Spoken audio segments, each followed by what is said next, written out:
மாணவர்களே, ஆதியாகமம் 32 யாக்கோபு ஏசாவுக்கு வரவேண்டிய ஆசீர்வாதங்களை ஏமாற்றி அவன் அப்பாவிடமிருந்து பெற்றுக்கொள்கிறான். அப்போது ஏசா யாக்கோபை கொல்ல வேண்டும் என்ற வெறியில் இருந்ததால் யாக்கோபு தன் தாய்மாமா வீட்டுக்கு பதானராம் என்ற ஊருக்கு செல்கிறான்.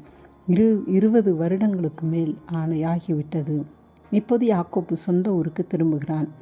இப்போது பழைய பகை ஞாபகத்திற்கு வருகிறது. ஏசா தன்னை பார்த்தால் தன்னையும் தன் குடும்பத்தையும் அழித்து விடுவான் என்று பயந்து தேவனை நோக்கி ஜெபிக்கிறான். கடவுள் அவ்விண்ணப்பத்தை கேட்டு ஏசாவின் இருதயத்தை மாற்றுகிறார். ஏசா யாக்கோபை பார்த்து பகையை மறந்து கட்டி பிடித்து முத்தம் செய்கிறான். இன்றைக்கும் நம் வாழ்விலும் சிலரை மாற்றவே முடியாது என்று இருக்கலாம். சில பிரச்சனைகளுக்கு தீர்வு காண முடியாமல் தவிக்கலாம். கடவுளிடம் யாக்கோபை போல தாழ்மையோடு ஜெபிக்கும் போது நிச்சயம் பதில் தருவார்.